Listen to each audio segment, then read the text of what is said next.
Hi, welcome to the Israel First television program with myself, Martin Blackham, and with my wife, Natalie Blackham. Great to have you with us. We're your program from Israel that looks at the news. We have interviews and features from Israel, and we have today a special Israel First update. And we're going to be looking at the headlines from the newspapers, Natalie, and starting off with the Jerusalem Post. And also we've got Haaretz newspaper, and they're all talking about the elections. And on the front of the Jerusalem Post, it says, Knesset officially disperses ahead of early election. The bill to dissolve the 20th Knesset passed all three plenum votes, meaning the election campaign is now fully underway in Israel as we are coming to the studio.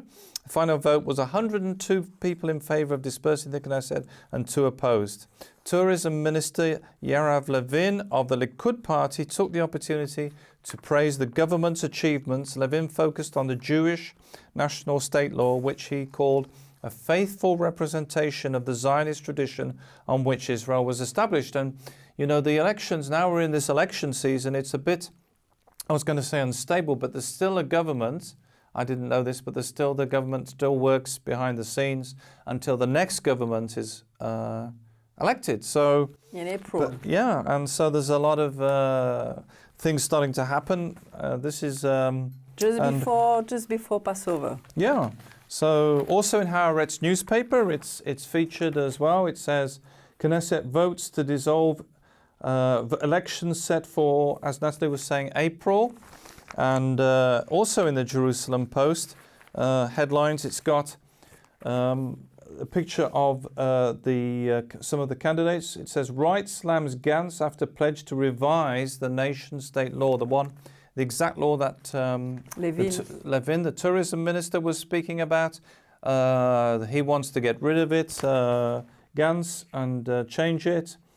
He was an ex-IDF chief, and he's one of the candidates in the upcoming elections. So, big thing for Israel, elections coming up. So we'll keep you updated. And, you know, one of the things we did last time, and maybe it would be good to do it this time, is to have someone in to talk about the elections. And we did that. To explain a bit. To explain how it works. And last time, for the last elections, we had Dov Lippman, a former member of Knesset, in the studio talking to us as to that. And the big news for Israel. Also, the other big news in Israel is the move of the United States out of Syria. A very big thing. Syria is one of the countries on the borders of Israel, and so United States has decided to move its troops out of Syria, and so we've got a couple of the headlines for that. It says, Netanyahu, US supports our response to Iran in Syria, because Israel is taking action against Iran in Syria. And we had the first day strike from Israel to Syria, and this never happened before. And this is because they need to really say to Iran, you have to step back, and we do not want to have we don't want to have Iran next to us. And do you know that on the Mount Hermon, people were skiing because we had a lot of rain and snow, so on Mount Hermon, and some people saw passing by one of the missiles from Iran. So Israel is saying this is enough, and we will just, every time that something happens, we will retaliate. One of the important things for you to know is that President Trump is backing the action of Israel into Syria, and it says, this is the Jerusalem Post, it says, Trump prepared to unleash fury on Syria, says Pompeo. And President Trump spoke after the withdrawal announcement and said the United States supports increased Israeli activity against Iran in Syria. Prime Minister Benjamin Netanyahu assured the Israeli public that Trump's administration and the withdrawal of American troops from Syria will not harm Israeli security. Netanyahu said, "We will continue to act in Syria to prevent Iran's efforts to militarily entrench itself against us." Netanyahu said, "We are not reducing our efforts, we will increase our efforts. I know that we will do so with the full support and backing of the United States." And what's been happening is that there have been a build-up of missiles. They've been trying to build a stockpile into supply Hezbollah, who are terrorists. So Iran is really doing a lot of activity to threaten Israel from neighboring states, even as we're in the studio talking to you. So Israel is taking action to prevent that. Well, what very exciting news and some very good news for you is the founding of Israel's new airport, Natalie. That's it. If there is so many things happening, like again, Israel, there is so many amazing things happening in Israel. Mm-hmm. So you have the story about the airport. Yeah, it's, there's a need for another international airport because of the south of Israel. So they've been constructing, I think it's been for a few years, a new airport. It's located in the south of Israel. Close to Eilat. Mm-hmm. And so, the Times of Israel did a whole story on this and said Netanyahu inaugurates Israel's brand new international airport. And many people don't know that Israel is doing so much construction, of only a country, how many years, 70 years ago? And yet is forging ahead with construction all over the place. You can see cranes. And one of the things they've been working on is this new international airport in the south of Israel. And Prime Minister Netanyahu hailed an historic day for the state of Israel as the new Ramon airport near Eilat was declared officially open.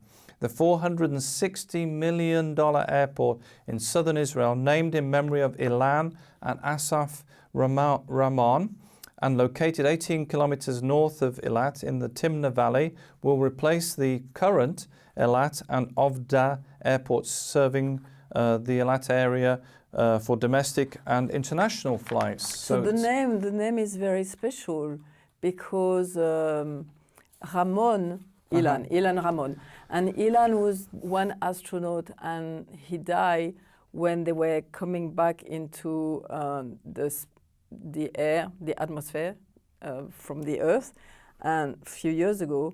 And he was an amazing man. It was a terrible accident. In honor of his name. And after, his son was also in the Air Force and had an accident and died, unfortunately too. So because it's all about airports, they are really honoring them. Because both of them were involved, both Ilan and Asaf were involved in the Air Force and being an astronaut. So the airport is kind of, so relevant for them. And, the Ramon family were there as well to be honored by this new airport. And Netanyahu said, the Zionist vision is being realized here.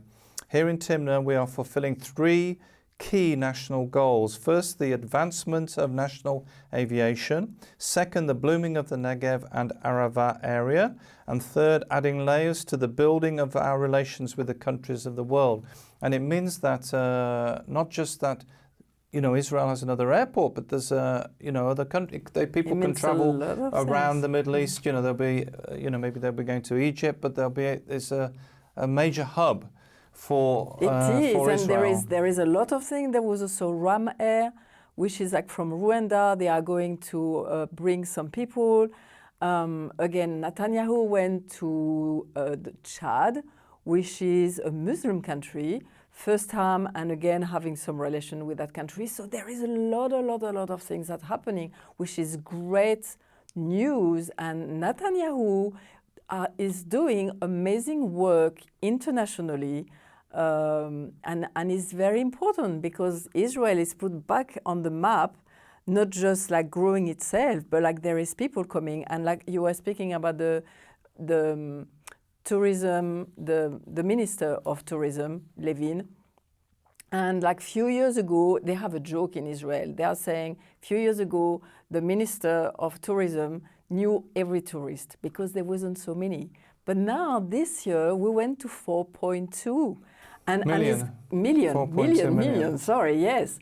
And so it's like amazing. And with this airport, Ben Gurion can't take so many people, but now that they have the one down near Eilat, because there is some people who are coming just for holidays or so, for taking the sun. And so for them, it's like amazing. And now they are also doing some other roads.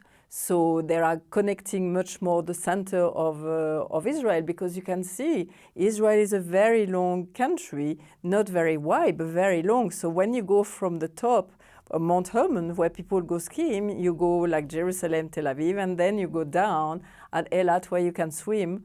Yeah, it's not so wide, but it is It's long. That's it. So they have really to build. They have to build a network. And funny enough, it's very interesting because the north is we have the snow with the Golan Heights and Mount Hermon ski resort, and then in the south you have the desert, and then Eilat with all the weather is amazing, with fantastic weather and fantastic sea to swim in.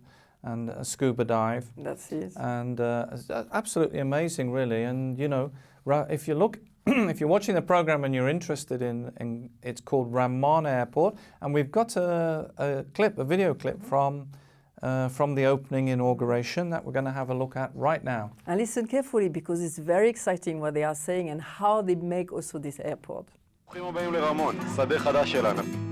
Welcome to Ramon International Airport. We just arrived at Ramon International Airport, getting ready to start the opening ceremony here. We reuse all the rocks that were here, and we ground them and crush them, all the material that we have under the road, under the runway, which is huge quantities, is material that came from the side. All the trees that you see here, they were here before as seeds, now they are real trees. נמל תעופה רמון ייתן תאוצה נוספת עצומה בהיקפה לנגב, לערבה, לעיר אילת. Of course, it's very emotional. I think the most important thing we did a serious and honorable south entrance to Israel. So it's absolutely amazing, you know. Ramon Airport, the first entirely civilian airport to open since Israel's independence, is set up to welcome up to 2 million passengers a year, with expansion works planned to more than double its capacity to 4.2 million passengers. So it's done on the basis that it can grow. Absolutely amazing that they built this project. There's never been any infrastructure there before. A lot of airports they increase them because they can't have the capacity, but in this case it's an entirely brand new airport. There was nothing there before in the desert. And now there's this wonderful, beautiful airport. And planting trees there again is actually just amazing. Now, talking about trees, Natalie, you were involved with that recently. You were out there planting trees yourself. Yes. Yeah, when you speak about that, it's just amazing also, because this winter has been very wet, and we had in the Lake of Galilee, which is also, we call it the Lake Kinneret, they had 18.5 centimeters, which is about 8 inches of water in 2 days. So we need that because it was very low. So this is already something amazing. And again, you're right, I've been, and it was not, I knew that this was happening, but I was busy, and I'm like, maybe I'm not going. And so you're like, no, this is very important, I need to go. And I went to the planting of trees in Ofra. Ofra is in Samaria. Interesting enough, is the first community who's been started in Samaria in 1975. There are about 700 families. So it's a place which is important. We spoke about it with David Rubin, do you remember? He was in a terror attack. That's it. He arrived in Ofra, where they had some ambulances. So I knew already about Ofra, but I've never been over there before. So this was very interesting. Beautiful place again. And so what were you doing in Ofra? So we were planting trees because there was this little boy, if you remember, who was premature. Okay, let me tell you a bit of the story. There was again a terror act. Now you need to know the road is the road 60, which is like from Jerusalem going to Samaria, Jerusalem, and Bethel, and Ofra, and Shiloh, and So the road Shrem. north. So it's a very important road because it was the patriarch, Abraham, Isaac, and Jacob, who was going onto this road. And so because there is also Muslim community who are not happy to have the Jewish people there is terror act on that road quite regularly. So there was this couple, Shira and Amirai Ish Khan, and they were at a bus stop, and somebody arrived with a car and just shoot them, and she was pregnant. Terroristic. Yeah, somebody who came, it was a terrorist, and you're right, and he started to shoot, and the people went flat on the floor, and some ran away, but she was injured, he was injured too. We heard about, like, he was covering her to protect her, but she was hurt too. They were both injured. They were both in the injured, attack. had to go to the hospital. Amazingly, the paramedic arrived very early. And she was pregnant. The paramedic arrived very early, so you have again to see how important it is to have paramedic not so far. And because she was losing a lot of blood, and they knew how to do, to do compression and all these things. It's very important. We've done some program about these things, and here is vital because it's really saving lives. Anyway, they went to, they were in the hospital. She was pregnant, as you said, 30 weeks, and so about 7 months. And unfortunately, she lost the baby. In the hospital? In the hospital. He had a C-section, and he lived for 3 days, but he didn't make it. And this was the first child. It was the first grandson. So really, this is very important for you to know. Really, this premature baby who wasn't born was murdered by a terrorist. Yes. Because he would have, in the normal course of events, would have been born in the normal way. Yes. And because of the act of a Palestinian terrorist, which, by the way, there's still terror attacks going on, even though there's some good, exciting things going on in Israel. There is still terror attacks happening. Yeah, and the army does a lot of work, counter-terrorism unit also to now try. So you're asking at home is what's the terror attack and trees got to do with each other? That's it. So because of what happened, they say we want no. Israel 365 say we want to help this family. We want to plant trees. And so they organize everything. And in the memory of this little boy, and again, his name is amazing. His name is Amiyad, Israel. And Amiyad, Ami means my people, and Ad forever, Israel. So it's like, my people will live forever. So this was the name of this little boy who was given. I mean, there is, like, all the story is very touching. And the parents were still in the hospital when he was buried. So it's the grandparents who had to do the funeral. It was on the Mount of Olives. Again, a very special and very touching things who should not happen. But these people say, okay, we have to carry on. We know this is the country that God has given us, and we want to do something in His name. So they planted trees, and so Israel 365 has done some amazing thing, and they have a T-shirt here.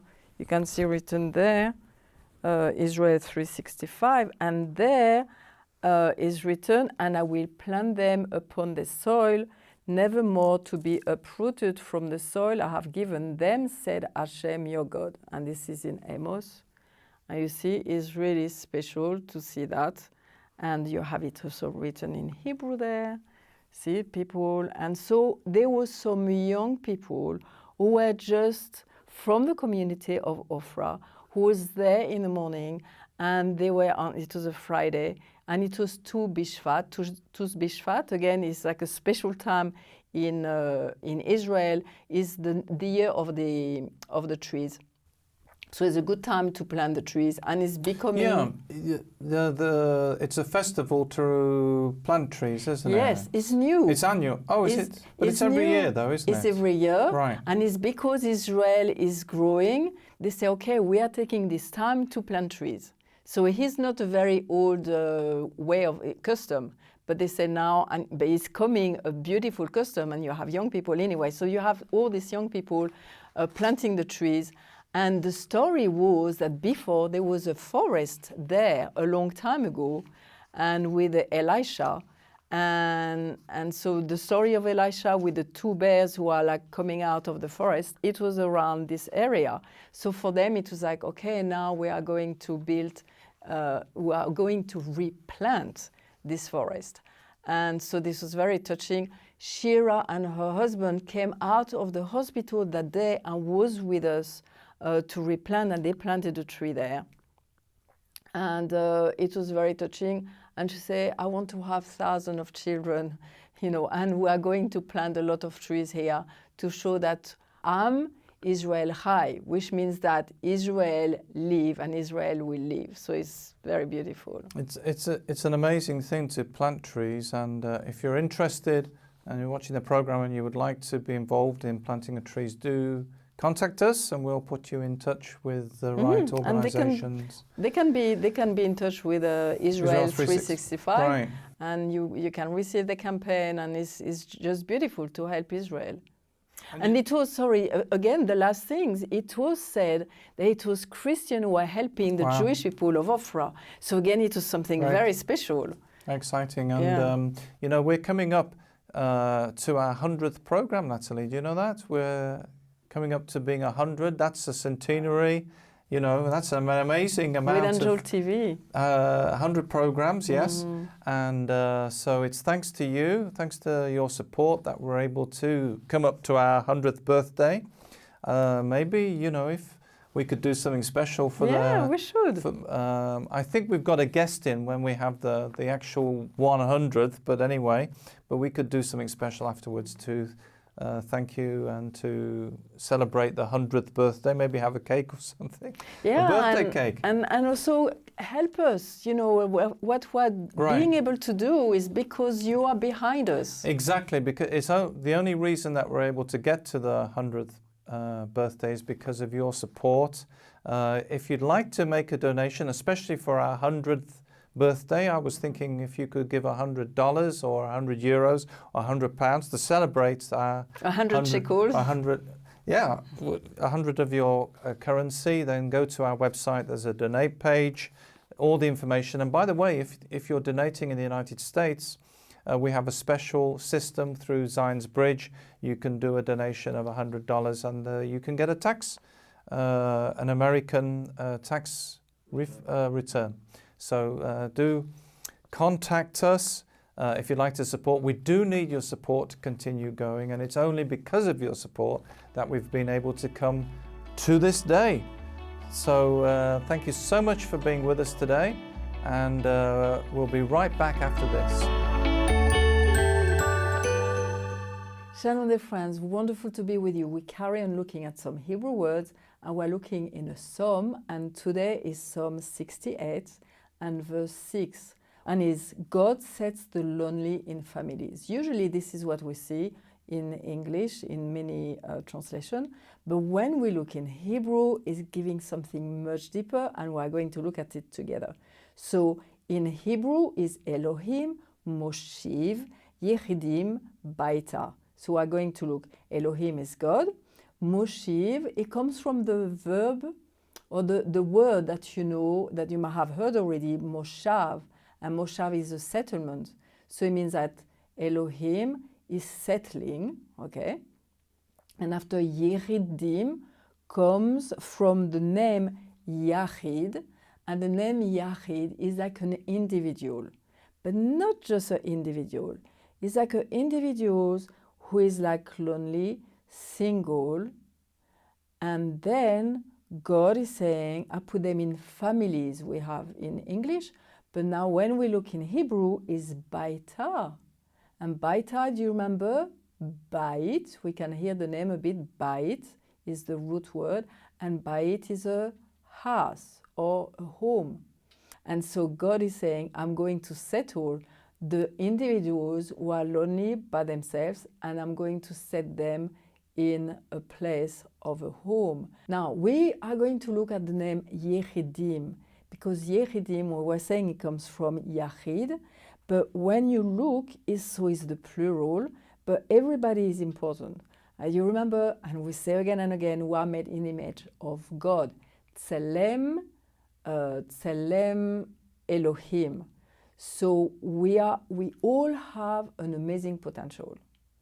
And we all have something, a characteristic, which is just unique, and that we can bring something to the world. We are so important, every one of us. And we need to know that, because sometimes the world doesn't really give us like you are a number and this and that. No. We are all individuals, very important. So we look again at this beautiful verse that we are discovering today in Hebrew, and we say it in Hebrew is Elohim Moshiv Yechidim Baita. And in English, try to be as close as possible to the Hebrew, is that God settle the solitary in homes. And this is what we look today, and this is the heart of God, and I hope that you enjoy that, and we'll see you next week. Bye. Well, Natalie and I are so excited that you joined us today. Great to have you watching, and we're coming up to our 100th program. That's going to be a real celebration. We're very excited about that. We've got a Facebook page. Don't forget to visit that. We do a daily news story. We've also got the YouTube channel. You can get all the latest programs. And if you haven't thought about it or done anything about it, then do consider and take action to support us. You can go to the donate page. We love to receive your emails. You can email us at info@israelfirst.org. And remember, we're the program that looks at the land, the people, and the language.